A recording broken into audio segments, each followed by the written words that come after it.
ہندوستان اور پاکستان کے رہنے والوں کو السلام علیکم، نمسکار، نامو بدھیا، ست سری اکال، جے جنیندرا اور جے مسیح کی۔ آج جنوری کی پہلی تاریخ ہے 2022۔ سب ناظرین اور سامعین کو نیا سال مبارک ہو۔ آج سے ہم ہندی اور اردو زبان میں عشق و محبت کی لوک کہانیوں اور قدیم داستانوں کا ایک ایسا پروگرام شروع کر رہے ہیں جس میں ہم آپ کو بر صغیر پاک و ہند کے علاوہ دنیا بھر سے عشق و محبت کی عظیم و قدیم قصے سنائیں گے۔ ان میں کچھ قصے تو آپ نے پہلے بھی سنے ہوئے ہوں گے اور کچھ بالکل نئے ہوں گے جو پہلے شاید آپ کی نظر سے نہ گزرے ہوں۔ خاص طور پر دور دراز کی سرزمینوں کے قصے جیسے ارجنٹائن، برازیل، میکسیکو، پاراگوئے، یوراگوئے، امریکہ، کینیڈا اور مراکش، مصر، الجزائر، نامیبیا، ساؤتھ افریقہ اور یورپ کے پرتگال، فرانس، جرمنی، غرض بے شمار ممالک کے بے شمار قصے لے کر میں آپ کی خدمت میں حاضر ہوا ہوں، اور میں روزانہ کی بنیاد پر آپ کو عشق و محبت کا ایک قصہ سناؤں گا جن میں زیادہ تر کا نام تو آپ جانتے ہی ہوں گے، شاید اب آپ کو کچھ بھول گئے ہوں گے۔ محبت کی لازوال داستانیں، لوک داستانیں جو دنیا کے ادبی خزانے کا ایک حصہ ہے، وہ میں آپ کی خدمت میں پیش کروں گا، جیسے رومیو جولیٹ، سائیکی کیوپڈ، لیلا مجنو، شیریں فرہاد، رادھے شیام، رام اور شیام، رام اور سیتا، کرشن اور میرا، آئسولیٹ اور ترستان، ہالیوس اور ایبلارڈ، اور پروفٹ موسیٰ اینڈ سفورا، prophet Christ and Magdalene, prophet محمد اینڈ ہز وائف خدیجۃ الکبریٰ۔ تو بہت سارے قصے میں آپ کو سناؤں گا۔ دوستو اور سجنوں سجنیوں، نسل انسانی کی ابتدا عشق سے ہوئی۔ جب ابلیس، شیطان، ڈیول نے ایک سانپ میں روپ میں آ کر آدم کو اور حوا کو گندم کا ایک خوشہ کھلا دیا، گندم کے دانے کھلا دیے، وہیں سے عشق کی ابتدا ہو گئی۔ آپ سب جانتے ہیں عشق اور عبادت آپس میں لازم و ملزوم ہیں۔ عشق حقیقی کا راستہ عشق مجازی سے ہو کر جاتا ہے۔ اللہ پاک نے حوا کو، ایو کو آدم کی پسلی سے پیدا کیا تھا تاکہ آدم کے لیے عشق و محبت کا سامان پیدا کر سکے۔ پھر فانی انسان کے لیے محبت لازمہ حیات بن گئی۔ آدم اور حوا کے تعلق کے بعد یہ محبت ہم سب کے لیے لازمہ حیات بن گئی۔ پھر وقفے سے ہمیں یوسف و زلیخا، حضرت داؤد اور ملکہ شیبہ، حضرت سلیمان اور ملکہ شیبہ، موسیٰ اور سفورا، حضرت داؤد اور بات شیبا، رادھا کرشن، رام اور سیتا، لیلا مجنو، شیری فرہاد، ہیر رانجھا کی محبتوں کی شکل میں ہمیں ہمیشہ عشق و محبت کا درس دیا جاتا رہا۔ بھارت اور پاکستان کی سرزمین بھی عشق و محبت کی جنت ہے۔ یہاں ہمیں قدم قدم پر عشق حقیقی اور عشق مجازی کی ایسی ایسی لازوال داستانیں سننے کو ملتی ہیں یا لکھی ہوئی پڑھنے کو ملتی ہیں کہ عقل دنگ رہ جاتی ہے۔ اس کے بعد ایران، عرب، افریقہ، امریکہ، Europe, Central Asia, South East Asia, چین، روس، اسکینڈینیویا، ترکی، یونان، جس جگہ جس سرزمین پر چلے جائیں آپ کو عشق سمندر کے افسانے قدم قدم پر ملیں گے۔ اس بات کو جانے دیجئے کہ یہ کہانیاں سچی ہیں یا محض داستان یا گپ شپ۔ صرف یہ دیکھیے کہ یہ ایک عالمی ورثہ ہے جو صدیوں کی امانت کی شکل میں ہم تک پہنچا ہے۔ یہ ہماری ثقافت کا حصہ ہے۔ ان کہانیوں میں ہمیں اپنی دنیا، اپنے جہان، اپنی زمین کے صدیوں پرانے تمدن کی جھلک نظر آتی ہے۔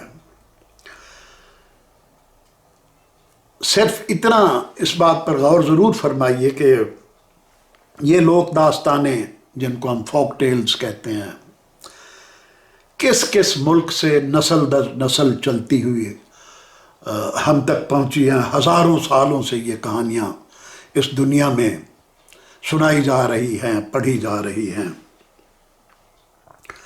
اور ہزاروں سال گزرنے کے باوجود بھی ان کہانیوں میں وہی سنسنی پائی جاتی ہے جو آج سے سینکڑوں ہزاروں سال پہلے پائی جاتی تھی۔ یہ کہانیاں صدیوں سے زندہ ہیں۔ اس سبب کی بنا پر داستان گوئی کی روایت بھی زندہ ہے۔ ہمارے پاس ہزاروں سال پہلے کی بیان کی ہوئی کہانیاں کسی نہ کسی شکل میں موجود ہیں۔ ہندوستانی دیو مالا ہو، یونانی دیو مالا ہو، رومی دیو مالا ہو، مصری دیو مالا ہو، میتھالوجی یا الہامی کتب ہوں، ان میں یہ کہانیاں ان کے توسط سے ہم تک پہنچی ہیں۔ گلگامش کی داستان تقریباً 4000 سال پرانی داستان ہے۔ اسی طرح رگ وید، یجروید، مہا بھارت، رامائن، عظیم قدیم کتابیں اور مصنفین کی کاوشیں جیسے ہومر، ورجل، دانتے، ابن جریر طبری، البیرونی، جابر بن حیان، چانکیہ، ابن خلدون، کالیداس، ابن سینا، الرازی، فارابی، سروجنی نائڈو، رابندر ناتھ ٹیگور، امرتا پریتم، اجیت کور، الغرض کس کس کا نام لیں، سب کی تخلیقات ہمارا عالمی ورثہ ہیں۔ بالکل اسی طرح دنیا بھر کی ساری داستانیں، ماضی کے سارے قصے ہمارا ورثہ ہیں، اور اس ورثے کی حفاظت کے لیے ہم نے یہ پروگرام شروع کیا ہے جس کو ہم نام دیں گے عشق و محبت کی 1000 داستان۔ مجھے اب معلوم نہیں میں آپ کو کتنے قصے پیش کروں گا، کتنی داستانیں سناؤں گا، لیکن بہرحال فی الحال جو میرے ذہن میں ہے اس کی تعداد 100 سے زیادہ ہے۔ تو آج میں آپ کی خدمت میں پہلا قصہ پیش کروں گا 1 جنوری 2022 کو۔ اس سلسلے میں یہ بات ذہن نشین رکھنی چاہیے کہ یہ داستانیں ان میں یکسانیت نہیں پائی جاتی۔ کوئی بھی قصہ لے لیں، چاہے وہ رانی روپمتی اور باز بہادر کا قصہ ہو، شیری فرہاد کا قصہ ہو، لیلا مجنو کا قصہ ہو، اور کوئی بھی قصہ ہو،